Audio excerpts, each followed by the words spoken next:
Episode की शुरुआत में हमें बताया जाता है कि ईस्टर्न मैजिक एकेडमी में 3 ग्रुप्स हैं और स्टूडेंट्स को उनके कैरेक्टरिस्टिक्स के अकॉर्डिंगली उन ग्रुप्स में डाला जाता है, जिसमें से पहला है एडलर, जिसके अंदर हिम्मत और खुद पर यकीन करने वाले बच्चे आते हैं। दूसरा है ऑर्का, जिसमें समझदार और इच्छा शक्ति वाले बच्चे आते हैं। तीसरा है लैन, जिसके अंदर एबिलिटी और एम्बिशन वाले बच्चे आते हैं। और ये तीनों ग्रुप्स आपस में दुश्मन हैं। और एल्डर ग्रुप में मैश और फिन रहते हैं, जहाँ हम देखते हैं मैश उन 2 सिल्वर कॉइन्स को जोड़ देता है और कैलकुलेशन करके देखता है कि एक पूरा सिल्वर कॉइन बनाने में कितने पीस लगेंगे। पर हम देखते हैं हमारा लल्लू लाल 28 कहता है और तब फिन कहता है 5 - 2 3 होते हैं। तब मैश कहता है मैं कितना स्टूपिड हूँ। तब फिन कहता है ये बिल्कुल आपने सही बात की है। तब मैश कहता है आज का दिन कितना आरामदायक है। तभी फिन को याद आता है कि वो असाइनमेंट के बारे में भूल चुके हैं। और तब मैश भी उसके साथ डरने की एक्टिंग करने लगता है।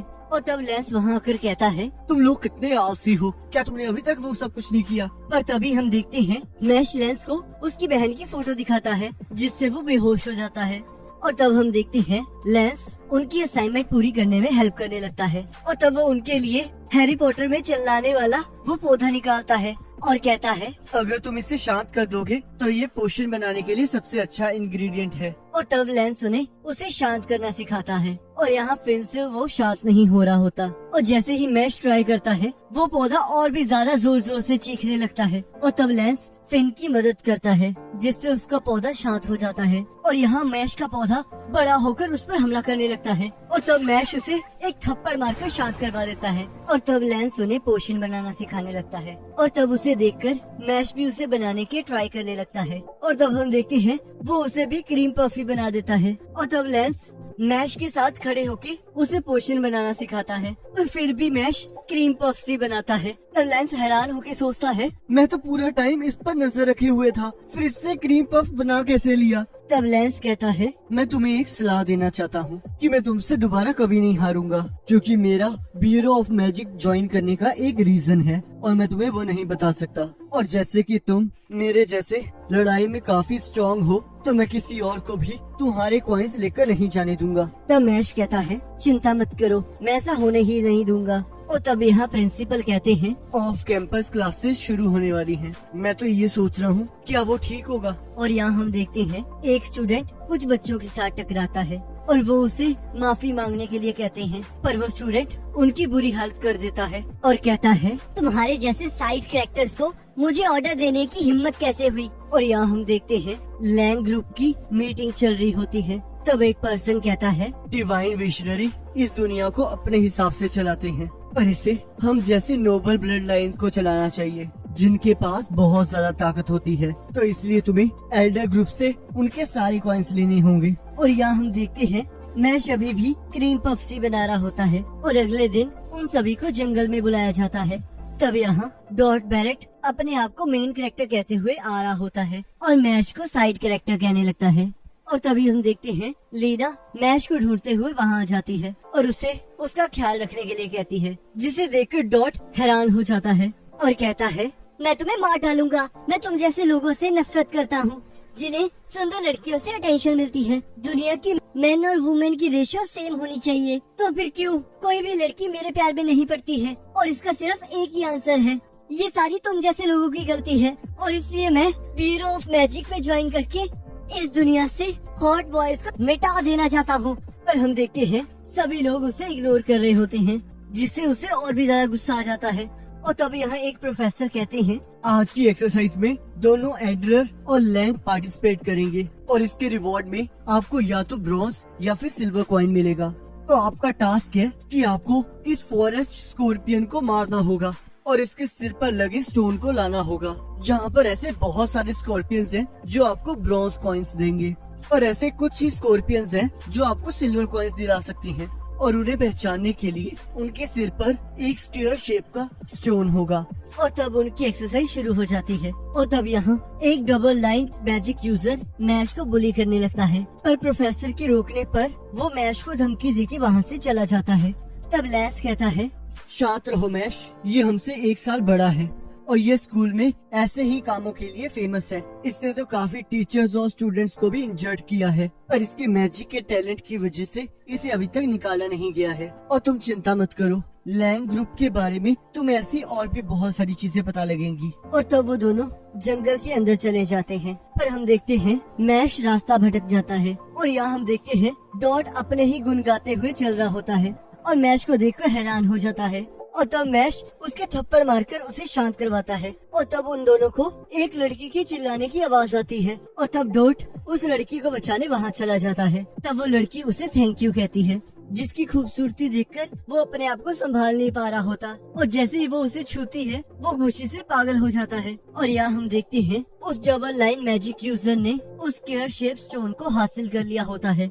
और यहाँ वो लड़की जैसे ही डॉट के करीब आती है, डॉट अपने आप को शांत रखने की कोशिश कर रहा होता है, पर हम देखते हैं वो खुद को संभाल नहीं पा रहा होता और तब वो लड़की फिर से उसकी तारीफ करती है, जिससे वो और ज्यादा पागल हो जाता है। तब वो लड़की सोचती है मैं अपनी मैजिक से किसी को भी अपने प्यार में फंसा सकती हूँ। और तब वो मैश पर भी अपना मैजिक ट्राई करने लगती है, पर वो देखती है मैश पर उसका कोई असर नहीं हो रहा होता और तब वो और भी ज्यादा मैजिक कास्ट करने लगती है और सोचती है इसके बाद तो कोई मुझे मना नहीं कर सकता। पर मैश फिर भी मना कर देता है, जिससे वो लड़की पूरी तरह हैरान हो जाती है। और तब वो लड़की बताती है एक सिल्वा नाम का लड़का जो कि सेकंड ईयर में है, वो मुझे तंग कर रहा है और वो मेरे मैजिक का फायदा उठाना चाहता है, पर मैं कुछ भी बुरा नहीं करना चाहती, पर वो फिर भी मुझे फोर्स कर रहा है और रोने लगती है।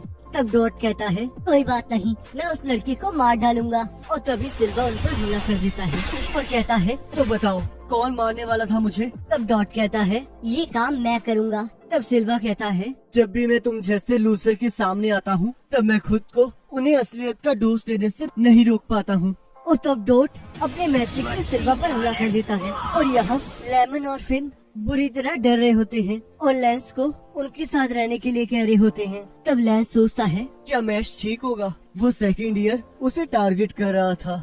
मैं उम्मीद करता हूँ कि वो उससे ना टकराए। और यहाँ हम देखते हैं सिल्वा को कुछ नहीं हुआ होता और वो डॉट पर हमला कर देता है और उसके हमले से मैश का क्रीम पफ भी नीचे गिर जाता है। और तब सिल्वा कहता है तुम तो मुझे मारने वाले थे, तो क्या हुआ? तुम थोड़ा और ट्राई क्यों नहीं करते? और तब यहाँ डॉट सोचता है इसकी और मेरी मैजिक पावर में बहुत ज्यादा डिफरेंस है और मशरूम हेड को देखकर ऐसा लगता है कि ये किसी भी मामले में मेरी मदद नहीं कर पाएगा, तो मुझे ही इस लड़की को बचाना होगा। तब सिल्वा कहता है अगर तुम कुछ नहीं करोगे तो ये कितना बोरिंग हो जाएगा। तो चलो मैं तुम्हें एक चांस देता हूँ। अगर तुमने मेरी मैजिक पावर से 5 हिट को सहन कर लिया, तब मैं इस लड़की को छोड़ दूंगा और मैं रूल के हिसाब से एक सिल्वर कॉइन को भी बेट पर लगाऊंगा। तो फिर क्या ख्याल है तुम्हारा? और तब डॉट उसकी शर्त को मान लेता है। तब सिल्वा कहता है पर उस मशरूम हेड को भी 5 हिट्स खानी होगी। तब डॉट कहता है उसकी भी 5 हिट्स मैं ही खाऊंगा।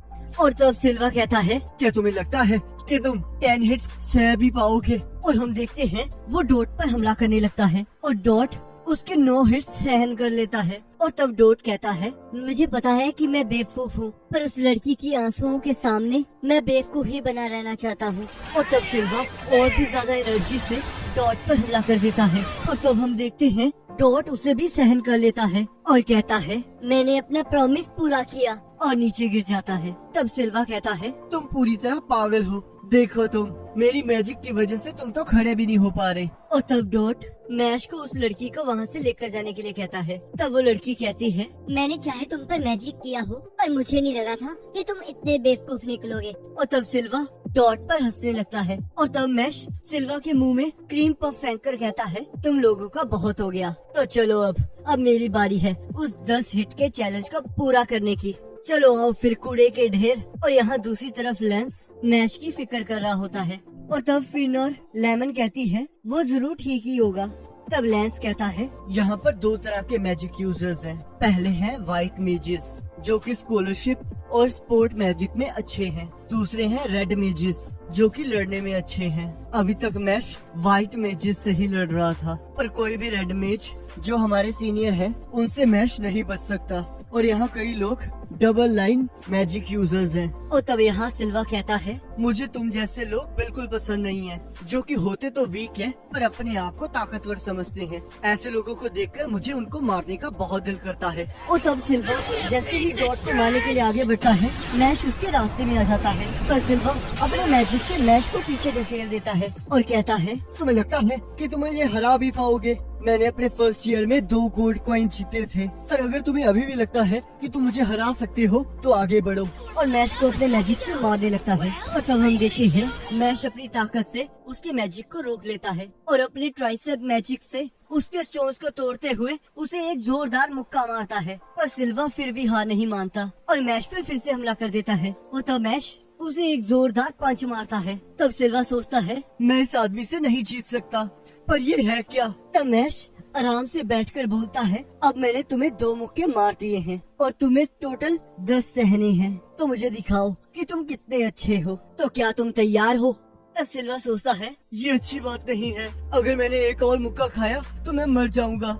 और तब वहाँ बहुत खतरनाक स्कॉर्पियन आ जाता है। तब सिल्वा सोचता है, इसके फोरहेड पर तो स्टार शेप स्टोन है, तो सच में एक ऐसा स्कॉर्पियन एग्जिस्ट करता है जो एक सिल्वर कॉइन से भी ज्यादा कीमती है। तो मैश जब तक इससे लड़ेगा मैं यहाँ से भाग जाऊंगा। और तभी हम देखते हैं मैश अपने एक हाथ से ही उस स्कॉर्पियन को हरा देता है। तब सभी लोग चौंक जाते हैं। तब मैश सिल्वा से कहता है, तुम क्विट क्यों नहीं कर देते? मुझे तुम्हारे लिए बहुत बुरा लग रहा है। जिसे सुनकर सिल्वा डिप्रेस हो जाता है। और तब मैश जैसे ही उस लड़की की तरफ देखता है, तब वो लड़की रोते हुए सारा इल्जाम सिल्वा के ऊपर लगाने लगती है। और तब मैश उसे पीछे से पकड़कर नीचे पटक देता है और कहता है, मैं सभी को इक्वली ट्रीट करता हूँ। और तब लेंस, फिन और लेमन मैश का हालचाल पूछने आ जाते हैं। और तब जैसे ही लेमन डॉट का हाल पूछती है,